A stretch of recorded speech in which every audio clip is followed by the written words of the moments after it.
Bonjour à tous, bienvenue dans le Samedi Politique pour ce dernier numéro de l'année, un état des lieux de la droite.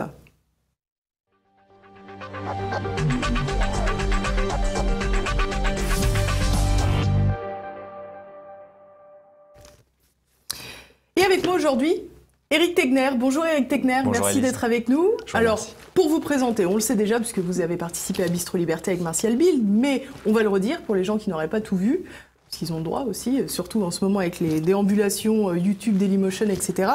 Vous avez été le président des Jeunes avec Virginie Calmels. Vous êtes aujourd'hui candidat pour être président des Jeunes LR, donc vous avez quitté les Jeunes de Virginie Calmels. Ça tombe bien parce que Virginie Calmels n'est plus là. Oui, tout à fait. En fait, quand j'ai démissionné il y a justement 2 mois et demi, c'est exactement ce que je prévoyais déjà. C'est-à-dire qu'elle avait choisi malheureusement d'adopter un virage modéré, comme beaucoup d'élus du parti qui, après la chute de Laurent Wauquiez dans les sondages au mois de février à 8%, se sont dit qu'il fallait se désolidariser. Pour moi, Virginie Calmels, elle s'inscrivait au début dans une logique libérale conservatrice. C'est-à-dire que son ralliement à François Fillon, puis à Laurent Wauquiez, laissait présager de cette idée. Mais le problème, c'est que finalement, elle s'est concentrée que sur le volet libéral et pas assez sur le volet conservateur. Et le deuxième point pour lequel justement j'avais quitté Virginie Calmels, c'était sa condamnation de l'appel d'Angers de Thierry Mariani. Pour moi, j'ai pas toujours eu ce type de prise de position, c'est-à-dire l'idée d'une droite ouverte. Mais je pense qu'après l'arrivée d'Emmanuel Macron, il faut se dire que face notamment au danger de l'islamisme rampant, il faut être capable de créer une coalition de patriotes, de nationaux, de défenseurs de notre culture française pour pouvoir demain accéder au pouvoir. Alors comment comptez-vous vous imposer pour remporter cette présidence des Jeunes Républicains? Ça va quand même pas être une mince affaire. Ah, exactement, ça va être assez compliqué. Il y a du challenge. Pour l'instant, j'ai beaucoup de soutien, notamment chez les jeunes. J'ai beaucoup de relais aussi. Parce que vous savez, il y a énormément de gens qui ont besoin aujourd'hui qu'on fasse un peu sauter tous ces verrous intellectuels, qu'on sorte un peu de ce piège de François Mitterrand qui tendait à diaboliser ce qu'on appelle l'extrême droite. Pour moi, aujourd'hui, il n'y a plus d'extrême droite en France. L'extrême droite, pour moi, historiquement, c'est un parti anti-parlementaire, c'est une logique avec des milices, qui n'est absolument pas le cas, par exemple, du Rassemblement national. Donc pour moi, il y a plusieurs choses que je vais faire. Aujourd'hui, je suis en train de créer un collectif. Je vais lancer un site internet la semaine prochaine. On va également développer plusieurs actions militantes. Fin septembre, début octobre, il y a la Cocarde étudiante, un syndicat étudiant qui organise un grand débat avec Jordan Bardella, le président de Génération Nation, l'ex-FNJ, le président des Jeunes Debout la France, Jean Servin, le président des Jeunes du PCD, et également moi-même pour représenter les Jeunes Républicains. Et l'idée, ça sera de montrer un peu toutes ces convergences et les divergences entre les différents partis pour accéder demain à ce qu'on appelle l'union des droites. Je travaille également sur une délégation pour aller voir le gouvernement de Viktor Orban en Hongrie et également en Autriche pour aller voir notamment les membres du mouvement jeune de Sébastien Kurz, qui lui aussi applique aujourd'hui un programme libéral conservateur avec une alliance avec ce qu'on appelle l'extrême droite. Et enfin, je lance ça la semaine prochaine, une grande campagne d'adhésion républicain. C'est-à-dire que j'appelle un peu toute cette jeunesse politisée mais hors parti qui croit un peu en ce message d'union des droites, parce que mon objectif c'est de transformer l'élection en référendum pour le dialogue avec les droites, c'est-à-dire que un vote pour mon collectif, ça sera un vote pour le dialogue avec les droites, et bien adhérer chez les Républicains avant le 13 septembre pour justement pouvoir voter pour moi pour l'élection du 14 octobre. Finalement, vous faites un peu les amoureux de la France, mais accoudés aux Républicains au lieu de les accouder à DLF. Exactement. L'idée, c'est d'être implanté chez les Républicains. Moi, je suis fidèle à ma famille politique, je suis fidèle à Laurent Wauquiez, qui pour moi porte une ligne qui est souhaitable et qu'on attendait depuis longtemps chez les Républicains. Mais je veux y rester parce que je pense qu'il y a beaucoup de gens chez les Républicains aujourd'hui qui ont cette sensibilité, qui n'est pas forcément celle du Rassemblement national ou de Debout la France, notamment une sensibilité qui peut être plus libérale sur le point de vue économique. Et je pense que dedans, Laurent Wauquiez peut laisser émerger justement des voix un peu dissonantes sur la stratégie de dialogue avec des personnalités comme Nicolas Dupont-Aignan, Emmanuel Ménard ou d'autres. Alors vous plaidez pour qu'il laisse transparaître des voix dissonantes, mais visiblement pas n'importe lesquelles, puisque si vous soutenez Laurent Wauquiez, vous soutenez aussi l'exclusion de Virginie Calmels, ce qu'il a exigé. Alors je pense que sur Virginie Calmels, c'est assez complexe, c'est-à-dire qu'il y avait une ambiguïté, c'est-à-dire moi j'ai beaucoup d'estime pour elle, je pense qu'elle est assez convaincue, elle est assez engagée, mais Laurent Wauquiez également pensait qu'elle allait justement aller sur une ligne vraiment conservatrice. Vous savez, les libéraux, après l'élection d'Emmanuel Macron, ils avaient 2 choix.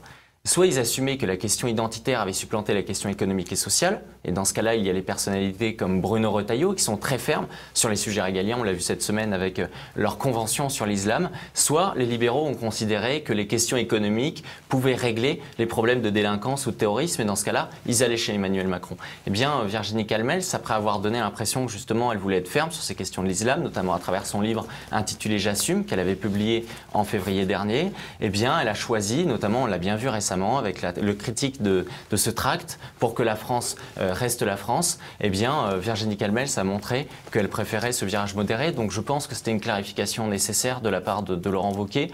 Je regrette cependant que lorsqu'elle a été renvoyée, il y avait une forme qui n'était pas forcément respectée, notamment le fait de laisser ses cartons en bas. Voilà, c'est ce qu'on... Une violence qui n'était pas nécessaire. Exactement, c'était pas nécessaire. Je pense que Virginie Calmels avait compris le message.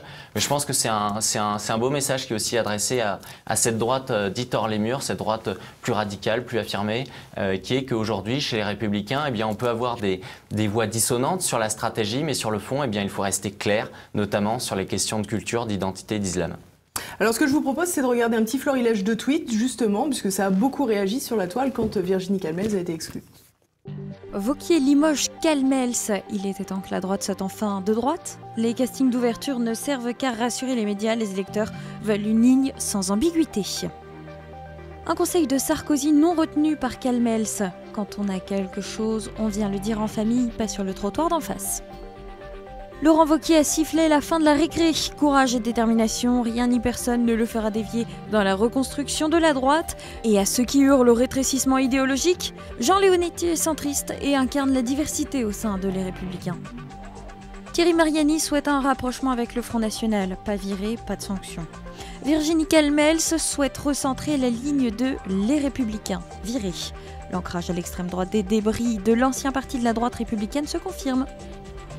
Si je résume, ce que reproche Virginie Calmels à Laurent Wauquiez, c'est d'être de droite et de le dire. Cette femme est formidable, la machine à perdre est de nouveau enclenchée. Le jupéisme tonitruant a encore frappé. Virginie Calmels a tellement de convictions qu'elle en change régulièrement. Beaucoup de bêtises dites autour de l'éviction de Calmels de son poste de vice-présidente de Les Républicains. Elle n'a pas été limogée pour ses idées, elle a été limogée de la vice-présidence seulement pour ses prises de position publiques contre son président. Nicolas Sarkozy l'avait aussi fait avec NKM, c'est une simple logique. Virginie Calmels ou d'autres n'ont pas le monopole du courant humaniste et social, cela appartient à toutes les personnes engagées dans la vie politique. Imaginez juste un instant, un numéro 2 du conseil d'administration d'une entreprise aller dans un journal, critiquer les choix du PDG et non en réunion de CA, ce numéro 2 serait immédiatement exclu. Alors on a le sentiment quand même, ce qui ressort dans quelques tweets, qu'il y a un deux poids deux mesures vis-à-vis des centristes et vis-à-vis de la droite plus dure, entre guillemets, des Républicains. On a l'impression qu'aujourd'hui, Laurent Wauquiez est plus tolérant avec les plus durs plutôt qu'avec les centristes. Alors, il y a deux éléments là-dessus. Comme le disait le tweet, il me semble, de Mathieu Loub, c'est pas la ligne de Virginie Calmels qui a été condamnée. C'est le fait que Virginie Calmels, en tant que numéro 2 du parti, fasse un papier, un interview dans Le Parisien extrêmement violent à l'encontre de Laurent Wauquiez. Et contrairement à Thierry Mariani, elle était une cadre du parti, alors que Thierry Mariani aujourd'hui n'est qu'un simple militant. Donc ce n'est pas la même chose.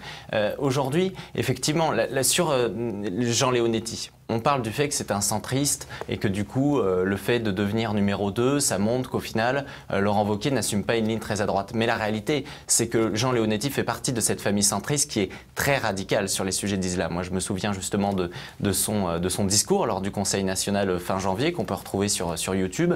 Eh bien, à ce moment-là, il avait des positions extrêmement claires. Il a justement défendu le tract pour que la France reste la France. Vous savez, ce tract, pour moi, il incarne le problème dans les deux familles de la droite aujourd'hui. C'est-à-dire, il y a ceux qui ont des messages fermes sur les questions régaliennes, mais qui n'assumeront jamais un simple tract et qui, au bout du bout, le jour où ils arrivent au pouvoir, eh bien, ils ne feront pas ce qu'on attend d'eux. Et il y a ceux qui sont prêts à être violents, notamment sur les mots, sur la forme, et du coup à prouver ainsi que s'ils arrivaient au pouvoir, demain, ils n'auraient pas peur, face à la bien-pensance de gauche, d'appliquer les mesures qu'on attend depuis aujourd'hui 30 ans.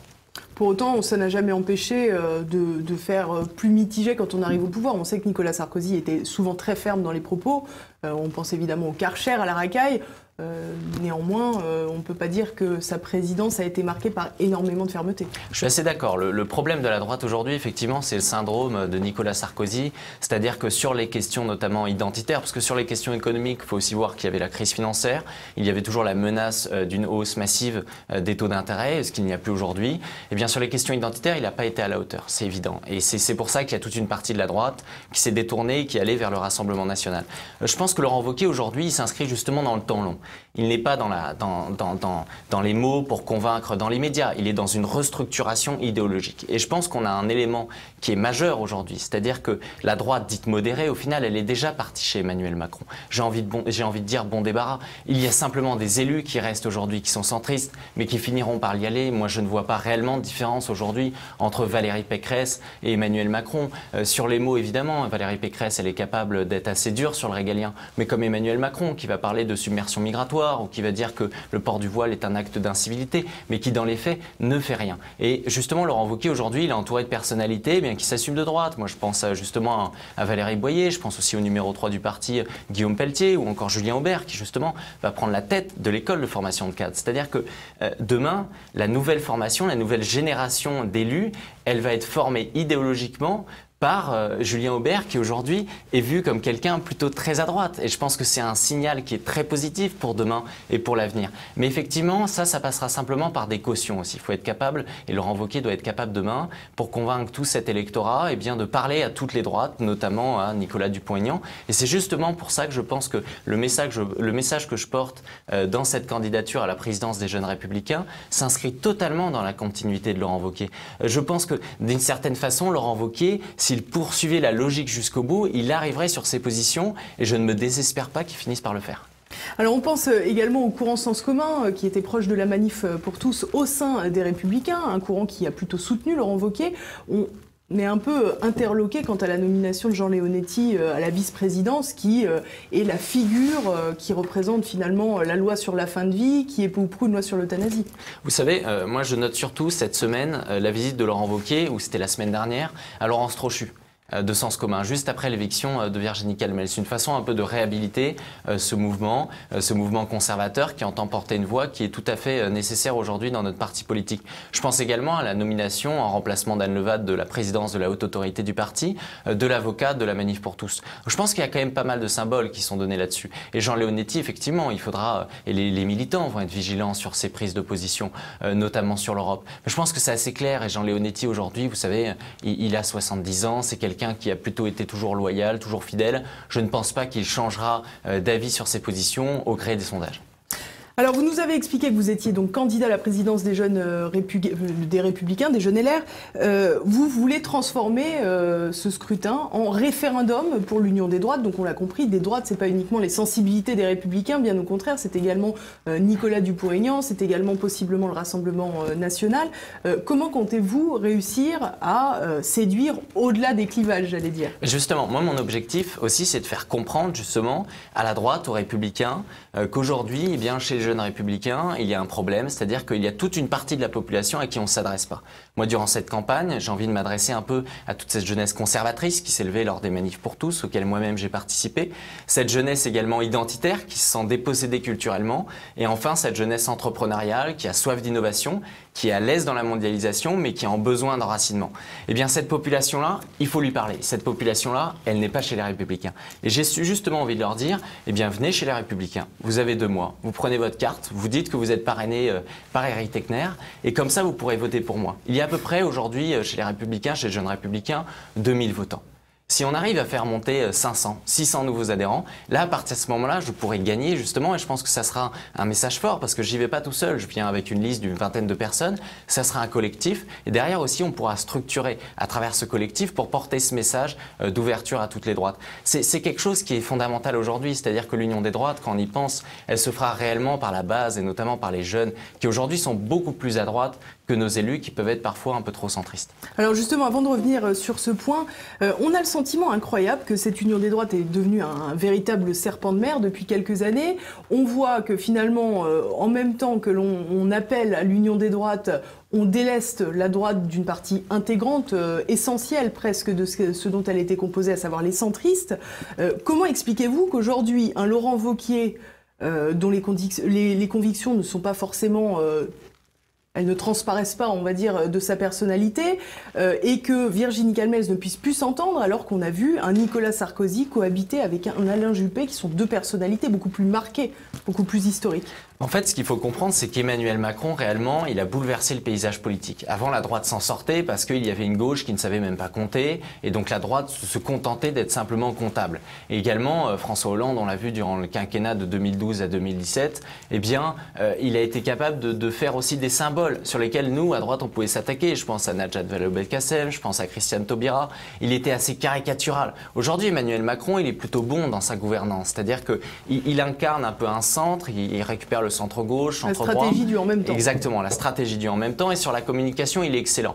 Encore que dernièrement, on le voit bien justement avec la fête de la musique, qui était scandaleuse à l'Élysée. C'est-à-dire qu'effectivement, on pouvait le féliciter d'avoir rétabli la fonction présidentielle. Je pense qu'en l'espace d'une soirée, en fait, il a réellement montré son visage. C'est-à-dire quelqu'un qui est plutôt communautariste, qui pense effectivement, comme il l'a dit pendant la campagne présidentielle, qu'il n'y a pas de culture française et qui finalement aujourd'hui oppose les gens de par leur sexe, de par leur race, de par leurs origines, de par leur milieu social.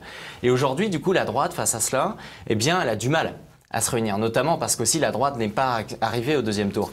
Et c'est justement ce qui est extraordinaire aujourd'hui et ce qui est utile. C'est-à-dire qu'on dit souvent Laurent Wauquiez a du mal à rassembler.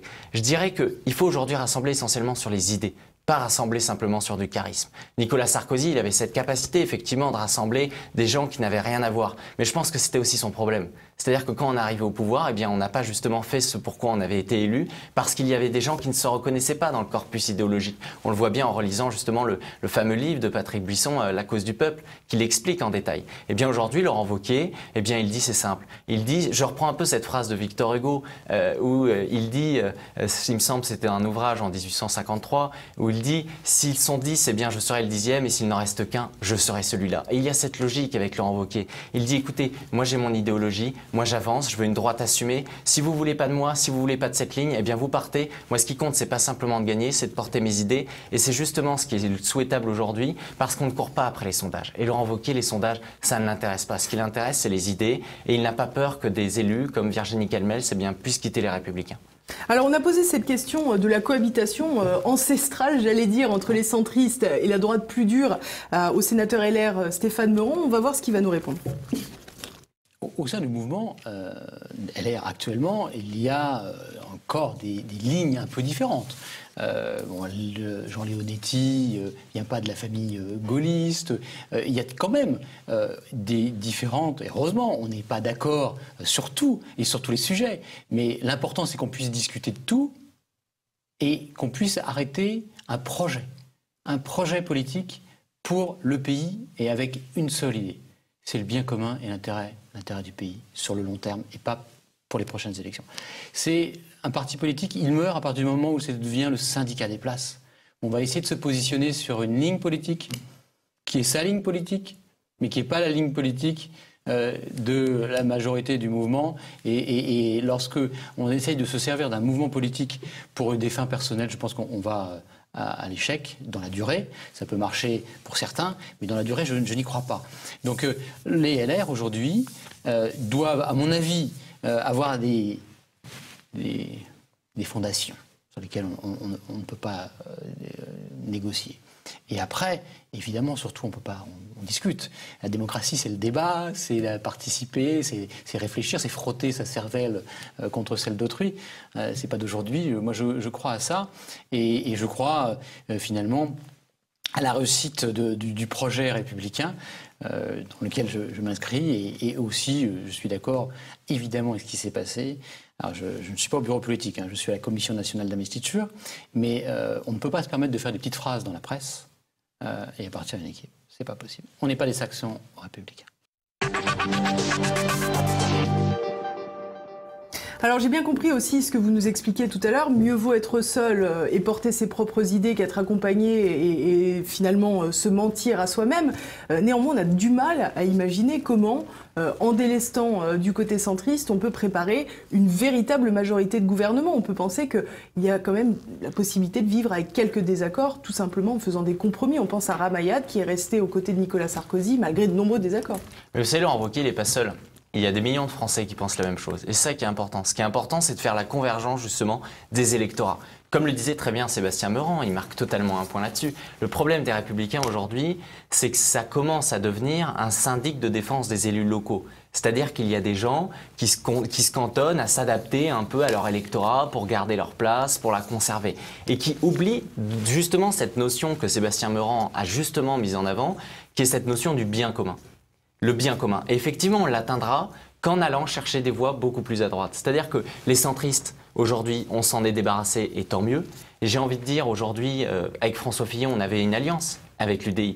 Et parfois, je m'interroge, je me dis qu'est-ce qui se serait passé si on était arrivé au pouvoir, si on avait gardé Jean-Christophe Lagarde, qui aujourd'hui ne tarit pas d'éloges vis-à-vis d'Emmanuel Macron. Et donc, il faut être capable, vous savez, le bloc de droite, il est à 40%. Il y avait un sondage, il me semble, dans Valeurs Actuelles, il y a 2 mois, qui expliquait ça, face à un bloc de gauche qui était à 27%. C'est-à-dire que la vraie alternative à Emmanuel Macron, aujourd'hui, c'est pas Jean-Luc Mélenchon, comme les médias essayent de nous le faire croire, c'est la droite, mais la droite unie. Et la droite de Laurent Wauquiez, justement, elle n'arrivera pas à gagner seule. Elle aura besoin de Nicolas Dupont-Aignan, elle aura besoin d'éléments du Rassemblement national, mais également, moi, ce à quoi j'appelle, c'est pas une alliance tout de suite. Ce à quoi j'appelle, c'est un en marche de droite demain. C'est-à-dire que pour l'instant, il faut être capable de dialoguer. C'est-à-dire que, vous savez, moi je viens d'une génération qui, on appelle ça une génération mobile, qui est capable d'aller à l'étranger, qui apprend de l'autre. Eh bien, il faut être capable de faire ça avec les gens plus à droite. Aujourd'hui, les gens de gauche nous disent « Ah oui, mais justement, la diversité, etc. » Mais la diversité, il faut être capable de l'avoir justement au sein des familles de la droite.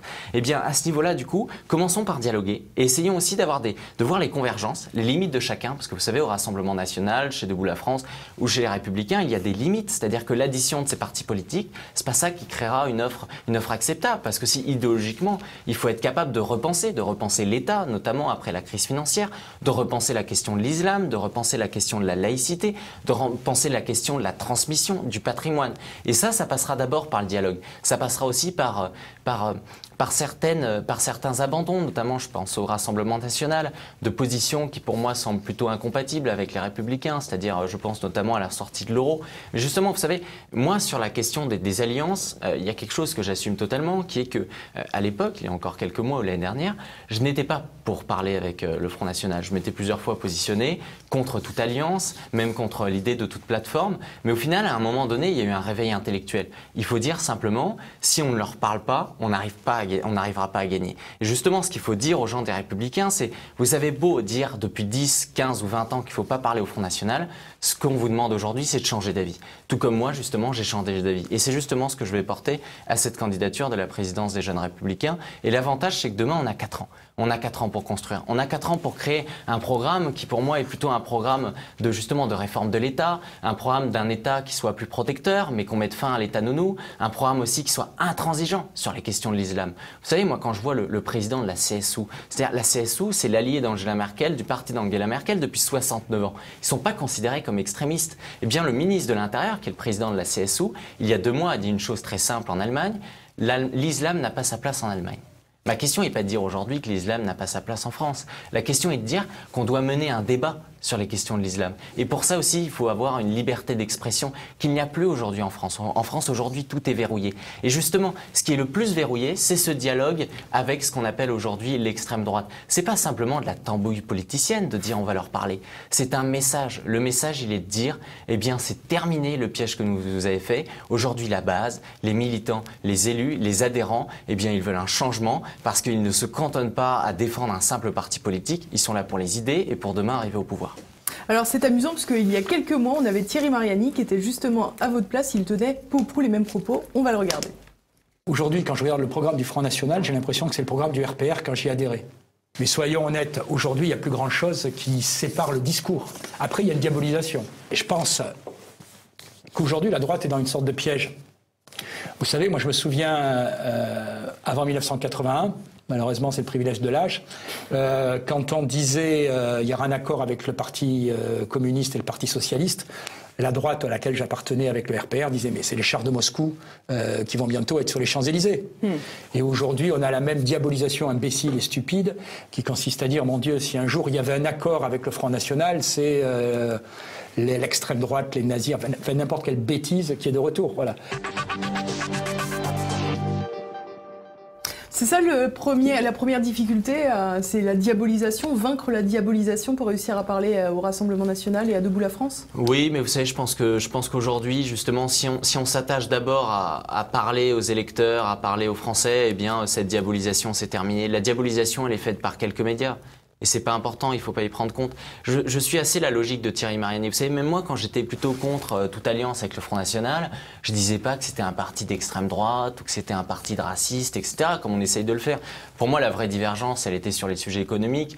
Et on le voit bien encore une fois avec le départ de Florian Philippot. Eh bien, ça montre que là-dessus, ils vont revenir sur des positions un peu plus qui datent notamment de Jean-Marie Le Pen, plus libérales économiquement. Mais Thierry Mariani, il marque encore totalement un point. Je pense que c'est essentiel. Et d'ailleurs, il est dans une démarche plutôt intéressante qui va aussi dans la démarche de l'appel d'Angers ou encore des Amoureux de la France, qui est de dire aux gens, vous savez, de toute façon, les gens sont plus influencés par les médias. Aujourd'hui, il faut être capable de se dire, eh bien, on passe au-dessus de ça. C'est pour ça qu'on a besoin aussi de médias alternatifs comme TV Liberté. On voit bien à quel point, justement, la classe dirigeante, l'élite, trouve des problèmes à ce qu'il y ait des paroles et des voix dissonantes et divergences. Mais aujourd'hui, vous savez, ce qui est marrant, c'est que c'est presque plus diabolisant de parler à ce qu'on appelle l'extrême droite que de voir Jean-Luc Mélenchon défiler avec Benoît Hamon. Vous savez, quand des gens se revendiquent communistes, quand il y a un parti dit communiste qui siège à l'Assemblée nationale, je rappelle que le communisme, c'est 90 millions de morts. Et ça, on n'entend personne sur ces sujets-là. Quand je vois les villes, justement, communistes, qui sont totalement gangrénées par l'islamisme radical, parce que ça fait 30 ans, justement, que nos maires communistes, on le voit bien en Seine-Saint-Denis, font du communautarisme, ne cessent de construire des HLM, il y en a parfois jusque 60%, pour faire justement venir une population étrangère qui pourra voter pour eux. Je suis scandalisé. Pour moi, aujourd'hui, ce qu'il faut diaboliser, justement, c'est plutôt le communisme, c'est plutôt l'extrême gauche, c'est ceux qui préconisent des alliances avec le Venezuela, c'est ceux qui sont totalement gangrénés au sein de leur parti politique par une caste islamo-gauchiste, on l'a bien vu avec Daniel Obono. Ça, c'est le véritable danger. C'est absolument pas la droite qui se reconstruit. Alors, on a quand même le sentiment, finalement, vous avez évoqué l'appel d'Angers. On a parlé de la plateforme des Amoureux de la France. Vous voulez transformer votre candidature en référendum pour l'union des droites. Finalement, on n'arrive pas à faire l'union des droites et on va réussir à avoir une profusion d'officines, entre guillemets, qui plaident pour l'union des droites. Donc il faudra d'abord unir ces officines avant de réunir les droites. C'est un sacré, c'est des petites poupées russes. Je suis d'accord, mais c'est aussi le monde actuel. Vous savez, c'est plein de petites start-up avec l'émergence d'idées. Je pense que ça va aussi dans le sens de la modernité d'aujourd'hui. Vous savez, pour moi, l'union des droites, c'est pas une finalité.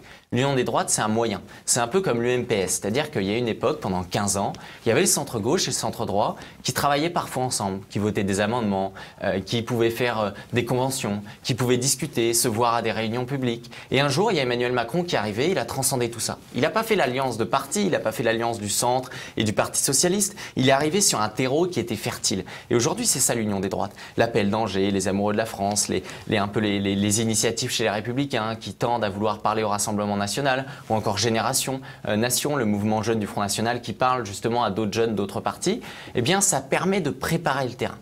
Et ensuite, un jour, il y aura peut-être une personne, on ne sait pas, ça peut être Laurent Wauquiez, ça peut être quelqu'un d'autre.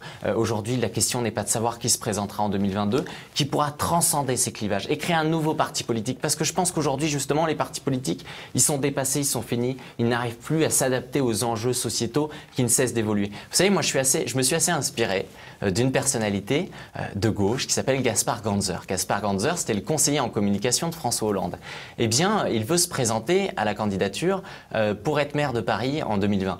On lui a proposé, parce que c'est un ami d'Emmanuel Macron, l'investiture En Marche. Et il l'a refusé. Vous savez pourquoi? Parce qu'il a dit, vous n'avez pas compris, En Marche n'est pas simplement un parti politique. En Marche, c'est une révolution politique. C'est-à-dire que demain, il y aura à chaque nouvelle élection des nouveaux partis politiques qui seront plus adaptés aux attentes des Français. Parce que c'est le problème aujourd'hui, et ça a été le problème de la droite, c'est justement d'avoir des baronnies d'élus qui fait qu'il y a un décalage total entre l'électorat et les élus. Et ce qui crée un problème pour moi qui est majeur avec la démocratie aujourd'hui, qui est que les gens tombent dans l'abstention. Ça, c'est le véritable danger. Et c'est ce que j'essaye d'expliquer aux gens, c'est-à-dire qu'il y a besoin de cette recomposition parce qu'il faut arrêter d'arnaquer les gens, il faut arrêter de leur faire croire que les Républicains, eh bien, ça n'a rien à voir avec le Rassemblement national.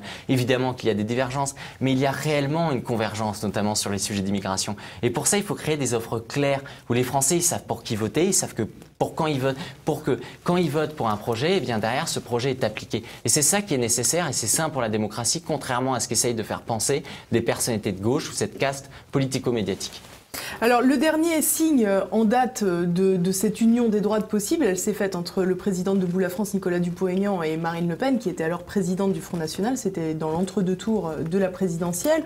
Depuis, on a vu quelques remous entre ces deux personnalités, notamment une lettre ouverte de Marine Le Pen, où elle proposait à Nicolas Dupont-Aignan de figurer avec elle à la fin des listes pour les élections européennes. On a eu, après, dans les médias, plein de passes d'armes. On va les regarder et on va en parler juste après. Je ressens de sa part une crainte en quelque sorte d'être absorbé dans le mouvement Rassemblement National. Ça n'est pas mon objectif. J'avais un peu mal pris, c'est vrai, alors que son bureau est pas loin du mien à l'Assemblée nationale, qu'elle m'envoie une lettre publique pour me demander une alliance sans connaître le projet. Et donc, je lui ai mis un SMS et je lui ai dit, moi, je parle franchement. J'ai eu l'occasion d'en discuter avec lui quand même. Avant de faire cette lettre ouverte. Mais bien sûr. Je trouve que ce sont des méthodes un peu politiciennes, peut-être parce qu'elle venait de créer le Rassemblement National et qu'elle voulait donner l'impression qu'elle ouvrait les bras. Les manœuvres politiciennes, ça aurait été si nous étions allés tous les deux dans mon bureau à l'Assemblée ou dans le sien pour discuter des places, de ceci, de cela. Je ne mets pas la charrue avant les bœufs, je ne suis pas dans la cuisine. L'enjeu, c'est pas de sauver le Rassemblement National. L'enjeu, c'est de sauver la France. Ça part d'une démarche sérieuse. Moi, je souhaite que nous fassions l'alliance. Et je pense que c'est le moment. Aujourd'hui, j'entends parler de divorce. Non, il y a simplement le fait que je crois être un homme politique sérieux et que je dis qu'avant de parler d'union, il faut s'entendre sur quoi? Sur un projet. Tous ceux qui pensent que la France doit rester une nation souveraine, indépendante et qu'on doit mettre en place une coopération des nations européennes doivent venir nous rejoindre parce que c'est le combat que nous allons mener, le combat de la libération de l'Europe. Je suis président d'un parti politique, Debout la France, qui fait jeu égal avec le Parti Socialiste. J'ai la responsabilité de mon parti. Moi, je prépare un projet avec des alliés et je dis à Marine Le Pen qu'elle travaille. Je vais attendre avec grand intérêt de voir le projet de Nicolas Dupont-Aignan, mais il me semble que nous avons déjà bossé ensemble d'ailleurs. Si Nicolas Dupont-Aignan, malgré les discours sur le rassemblement qu'il fait en toutes circonstances, souhaite partir seul, eh bien nous rassemblerons quand même. Qu'est-ce que ça vous évoque? Oh, ça, c'est totalement un jeu politique. Ça veut dire que la réalité, c'est qu'il n'y aura pas d'union pour les élections européennes. Aujourd'hui, Marine Le Pen, comme Nicolas Dupont-Aignan, comme Laurent Wauquiez, eh bien, ils essayent de compter leurs forces, de compter leurs troupes. Alors forcément, Nicolas Dupont-Aignan, Marine Le Pen se renvoient la balle, chacun proposant une union à l'autre. Mais vous savez, Marine Le Pen, ça l'arrange qu'elle n'ait pas Dupont-Aignan sur ses listes. Pourquoi? Parce que Nicolas Dupont-Aignan, il prend aussi des voix chez les Républicains. C'est-à-dire qu'aujourd'hui, qui serait le plus avantagé par une alliance entre Nicolas Dupont-Aignan et Marine Le Pen? Ce ne serait pas Marine Le Pen, ça serait Laurent Wauquiez. Et donc aujourd'hui, voilà, ils vont sur un peu leur ligne. Mais ça montre aussi un message qui est que Nicolas Dupont-Aignan, il a justement appelé à voter Marine Le Pen, il a fait une alliance dans l'entre-deux tours des présidentielles, mais il n'est pas pour autant devenu un vassal. C'est exactement ce qu'il faut comprendre, c'est-à-dire que si demain il y a une union entre les Républicains et d'autres partis politiques, ça sera pas une fusion, on ne deviendra pas vassal de l'autre, on aura encore notre sensibilité. Encore une fois, moi je pense que les Républicains, ils ont une sensibilité plutôt libérale économiquement. Nicolas Dupont-Aignan, il est plutôt sur la souveraineté. Et Marine Le Pen, elle est plutôt sur l'immigration. Je pense que tout ça, c'est compatible, évidemment, parce qu'il y a aussi un socle qui est celui de l'identité. Mais l'idée, c'est de faire comprendre ça aussi aux gens. Leur faire comprendre vraiment, on voit bien que Nicolas Dupont-Aignan, il n'est pas soumis à Marine Le Pen, il n'y a pas de problème, c'est pas parce qu'il a fait une alliance dans l'entre-deux-tours que du coup il devrait devenir son vassal dans les années à venir. Mais après, là, ça m'amuse beaucoup parce que c'est quand même c'est un grand jeu, mais l'alliance, elle se fera, je pense, d'abord au niveau local, au moment des municipales. Il faudra avoir la capacité d'avoir des républicains avec des personnalités de Dupont-Aignan ou du Rassemblement National pour gagner des villes, pour que le LREM ne gagne pas un maximum de villes, et enfin pour les régionales, et puis on réfléchira justement pour la présidentielle, mais ça prend du temps pour ça. On voit que Laurent Wauquiez, jusqu'ici, il est toujours très en retrait pour parler de cette union des droites. Est-ce que le problème, finalement, c'est pas Marine Le Pen et qu'il préférait tout simplement avoir Marion Maréchal Le Pen en face de lui? Je pense que Laurent Wauquiez, aujourd'hui, à mon avis, il a conscience d'une chose, c'est qu'il ne pourra pas faire sans Nicolas Dupont-Aignan. Ça lui semble plutôt évident. Pour moi, Nicolas Dupont-Aignan, c'est une personnalité, il me semble à certains égards ressembler justement à François Bayrou, c'est-à-dire que sur un autre échiquier politique, c'est quelqu'un, on sait qu'il a il a de grosses convictions, d'importantes convictions. Ça fait 15 ans qu'il se bat pour cette fameuse union des droites. Ça sera peut-être lui, ça sera peut-être un autre, mais on ne pourra pas faire sans lui. Et ça, c'est une réalité. Et je pense que Laurent Wauquiez finira par le comprendre. Après, sur Marine Le Pen, je pense qu'il faut voir justement quelles vont être les évolutions, notamment sur sa ligne, si elle va s'assumer de droite, quelle va être sa ligne pour les élections européennes, parce qu'on attend justement de voir ce que va porter le Rassemblement national aujourd'hui. Les Républicains, on sait justement quelle va être la ligne pour les européennes. On l'a vu dans un interview de Laurent Wauquiez cette semaine, qui montre une ligne qui soit vraiment souverainiste, une ligne qui mette fin à l'Europe des juges, une ligne qui mette fin à l'immigration, qui reconfigure justement des alliances avec notamment Sébastien Kurz, avec Viktor Orban. Donc une ligne très ferme justement. Avant, vous savez, la droite, il y avait une opposition réelle sur l'Europe avec des européistes béats, tel Alain Juppé, qui se retrouve très bien aujourd'hui chez Emmanuel Macron. Et il devrait même plutôt le rejoindre, il devrait réellement quitter les Républicains. Mais aujourd'hui, il n'y a plus de cette fracture idéologique parce qu'il y a une clarification de Jean Leonetti à Laurent Wauquiez en passant par Damien Abad et Valérie Boyer. Tout le monde est d'accord sur la ligne européenne. Et globalement, il n'y a pas d'extrêmement grandes divergences avec, par exemple, celle de Dupont-Aignan. Et c'est ce qui va être intéressant demain. C'est-à-dire qu'il y a une convergence sur le projet. Demain, il y aura certainement une convergence sur les personnalités et les élections. Alors dites-nous en plus sur votre élection à la tête des jeunes des Républicains, quelle date, quels enjeux? Alors pour préciser, c'est les 14 et 15 octobre prochains. Les enjeux, ils sont assez simples. C'est-à-dire que demain, étant donné que je transforme cette élection sur un référendum pour le dialogue avec les droites, ça donne une occasion unique de faire parler la base. Parce que vous savez, le vote, il est anonyme. Et aujourd'hui, il y a énormément de jeunes républicains qui pensent la même chose que ce que je dis, mais qui ne peuvent pas le dire parce que derrière, c'est un parti qui peut être justement verrouillé. Ou si finalement on porte ce genre de proposition, eh bien on est mis de côté. Vous savez, je le sens bien, moi, depuis plusieurs semaines, c'est un peu la lalie sur moi. C'est-à-dire, mais bon, je pense que si on est jeune et qu'on n'est pas capable d'être un peu rebelle, de restaurer aussi une forme d'insolence, de prendre son risque et d'être un peu libre, eh bien c'est qu'on est d'une jeunesse totalement dévitalisée. Donc l'enjeu, il est là. Et l'enjeu, il est également, justement, comme je le disais tout à l'heure, de faire un maximum d'adhésion. Donc j'appelle les gens à venir, je crois que ça va être mardi ou mercredi prochain, je vais lancer le site internet sur lequel il y aura un appel, justement, à rejoindre le collectif que je vais créer avec d'autres amis, des Républicains de sensibilités différentes, notamment aussi pour rejoindre les Républicains pour mener cette élection. Après, j'ai besoin de soutien, que ce soit des soutiens financiers, des soutiens logistiques, de toute aide quelconque, pour justement commencer à réveiller cette jeunesse de droite. Vous savez, moi, à mon humble niveau, je suis un peu un start-upper de la libération de la parole à droite. J'ai envie justement de déverrouiller un peu ce système, d'arrêter cette logique d'apparatchik. Pour moi, les jeunes, on est là en politique, on n'est pas là pour juste avoir des mandats, etc. Vous savez, moi, j'ai un boulot à côté, j'ai pas envie de vivre de la politique. On est là pour les idées avant tout. Et profitons du fait que Laurent Wauquiez soit quelqu'un de démocrate et que du coup, il laissera des paroles un peu divergentes sur la stratégie, mais pas sur le fond, au sein des Républicains. Eh ben merci beaucoup, c'était Éric Tegner, le start-upper bientôt à la tête des Jeunes LR alors. Je vous remercie beaucoup. Merci beaucoup à tous, merci de nous avoir suivis pour cette émission mais également pour toutes les précédentes que vous allez petit à petit pouvoir retrouver sur les différentes plateformes vidéo TV Liberté. Je vous souhaite un bon été, je vous retrouverai quand même en attendant pour le journal quotidien de TV Liberté. À bientôt.